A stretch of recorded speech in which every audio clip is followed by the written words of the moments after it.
Really, it comes down to three things as far as how I handle stress, right? And it's the 3 C's is what I call them.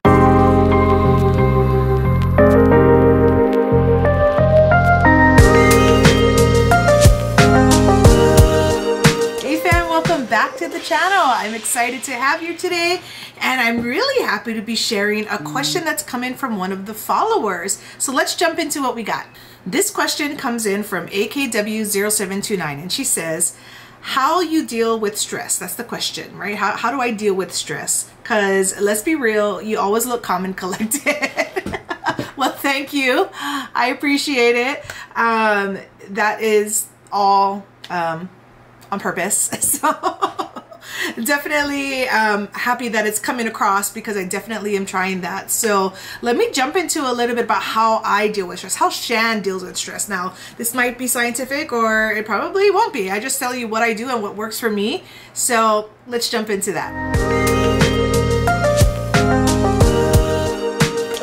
So the first and easy answer is I'm at the point in my life where I was just so sick and tired of being sick and tired of being stressed. So I stopped. I made the conscious effort to really reduce the stress in my life. So the easy answer is I got years on my side that helped me to realize what's important and what's not, right? That's the first and easy answer.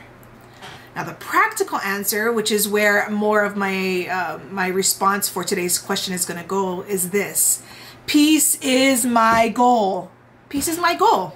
Peace is my goal. Peace is my goal. It has been my goal, but it is very, very much so has been my goal, especially in this last year of my life, where I made a lot of big changes that have helped me to accomplish this goal and continue to add it into my life. And when you think about it, peace is basically the polar opposite of stress, right? And so if I don't want stress and I want peace, then I'm going to be doing that. It's really kind of like working it on it, like shifting it in your head about how you look at it, right? You guys ever hear about affirmations, right? Or manifestations? That's a great way to think about it, right? Where they say okay, I don't want to be poor, or I don't want to, I don't want to be fat, all those things. You can't say that, because the way the universe works, or the way energy works, is when you say I don't want to be fat, I don't want to be poor, by putting that out there, you're going to get more of that. You're going to gain weight. You're going to continue to be poor. So you don't say, I don't want, I don't want, I don't want. You say, I want, right? I want peace.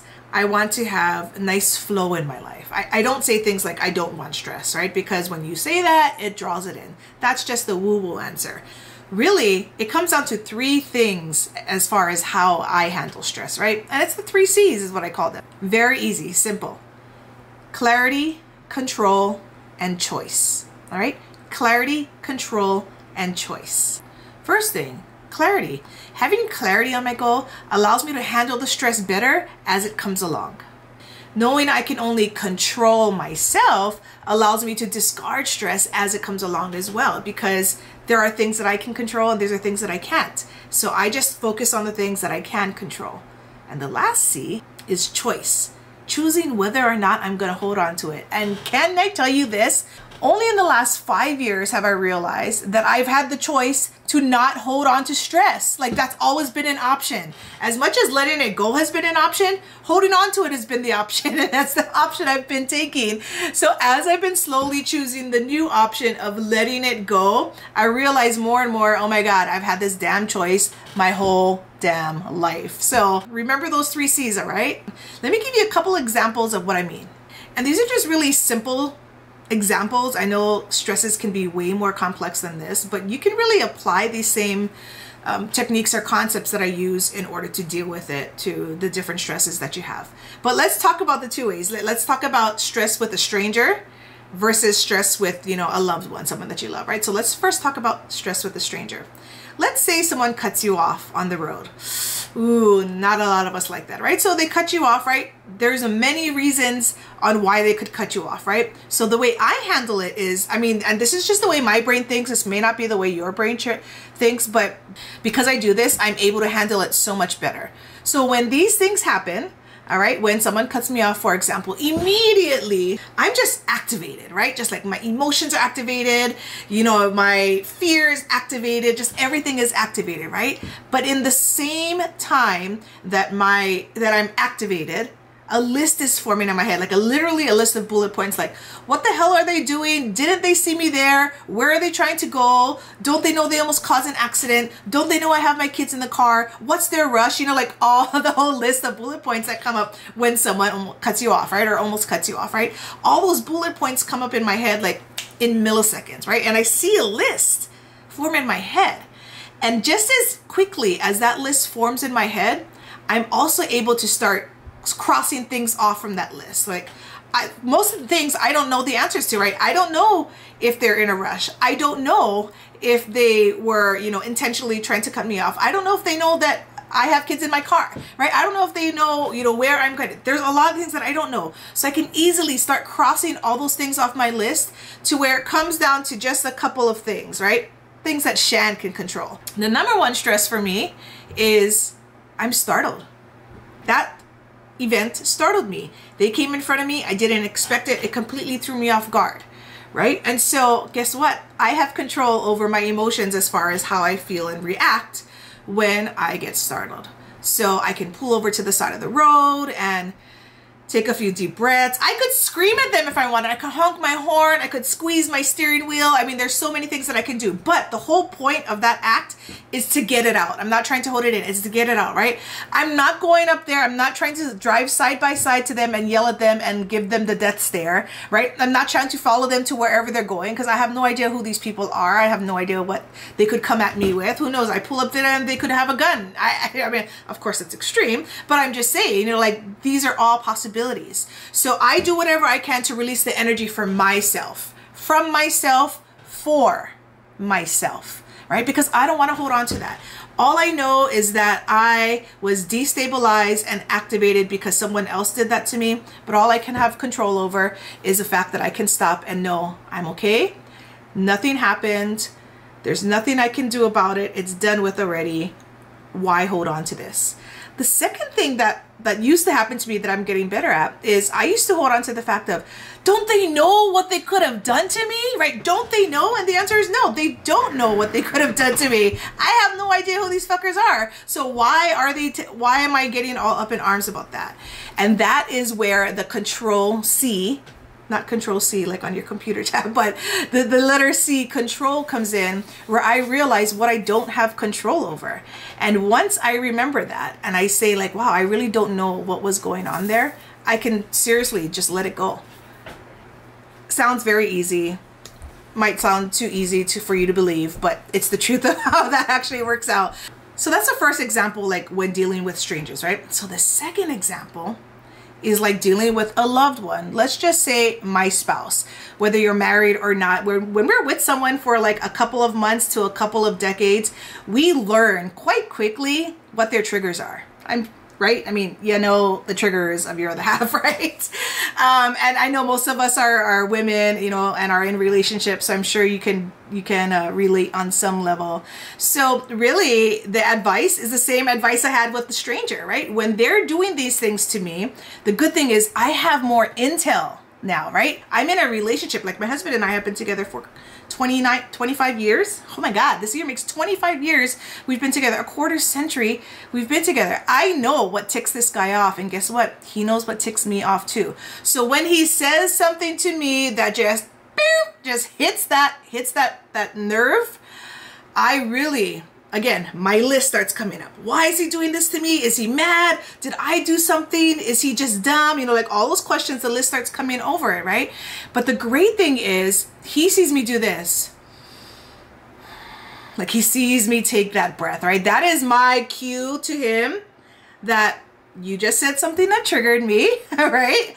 I'm not going to respond yet because I'm going through my thoughts, right? So it gives me the moment to take a breath and to go through my thoughts and to kind of figure out why the hell is this guy saying this to me, right? And then the other side, when I do that, that's like my physical cue for him to know like, what you said just quite possibly could have triggered me, could have pissed me off, right? Here's your space to think about what you just said. Just say like, oh my God, did I just like not think? Am I just not thinking? Am I not self-aware? Go back and watch the last 3 videos, husband, right? From the YouTube channel about self-awareness. I mean, yes, he should watch those too. But the point is, it gives him the space to be able to do that, to be able to go back and say, wow, maybe I did say something wrong. Sometimes we're just so busy going through our day that we just say things and we don't think. And so that can be forgiven quite quickly for me. But when you just are saying things and you're not really thinking before talking and you're just blurting shit out to people, guys, here's the thing. Words can hurt, right? Words can pierce. And if you're not thinking on them, especially with those who you love, what the fuck are you doing, right? What are you doing? You want to try and cultivate that relationship for the sake of the relationship, but in the end, for the sake of yourself and your inner peace and your inner happiness for what you have in your life in general. And so all these little moves that you make have to come together for that end factor, right? Happiness in your life and peace in your life. And so when you are making these moves every single day, and you do it over and over again, eventually those around you start catching on, right? I don't expect it out of anybody to have the level of calm and peace that I have, because I can't control them. All I can do is control myself and maybe be the example. And they say, wow, if mommy or if Shan can take a moment to take a breath and really ask questions about why she's confused or why she's triggered on something, maybe I can try the same thing too. Or maybe I'm going to think a little longer before I open my mouth to mommy or to my wife, right? And, you know, make sure that I articulate myself in a way that's not hurtful, right? Or that's not going to trigger Shan. And so that's an important thing to remember. It's kind of a two-way street. But then again, it comes right back to what I said with the strangers. You come up with a list, say all the different things that are pissing you off about what they just said or what just happened, and you start crossing off the things that you don't have control over. You gotta like, is he mad because something at work? Okay, cross that off. I can't control that, right? Is he mad because someone cut him off on the way home? You know what? Okay, I can't control that, right? All I can say is that that list goes from here to like here. And a lot of times you are able to just kind of discard most of it because you realize that you don't have control over most of it. That's the beautiful part. The things that you have control over, take control. The things that you don't, discard. That's why I'm able to have peace or look so, what do you say? Calm and collected, which I think is a compliment. I love that, right? You know, it's a choice that I make every single day, but it's because I have complete clarity on what my goal in life is, and that's peace. We talked about that earlier. And then lastly, enacting the factor that I only have control over one person, and that's me, right? I know I have influence over others. That's its own video, right? But I only have control over me. So if I can temper myself in order to be able to do better with others and to create a flow within these relationships, then everyone wins. So AKW0729, I hope that was helpful to you. Use a few of those things. Again, this is a journey. Decreasing and choosing not to have stress in your life is a choice, but it is something that took me years to do. I would say only in the last year have I gotten really good at it, right? So it will take time, but you have to prioritize it as something that you really want in your life. Make sure if any of you folks have any questions or comments or a support that you drop it in the comments. I want to hear what you folks want to think or how this affects you, or if you could use this advice. I'd be super excited to be able to share more with you and to clarify and to hear more of your stories. That's really what I want to hear. So that's all I got for today, folks. I will see you on the other side. Until then, keep evolving. Bye.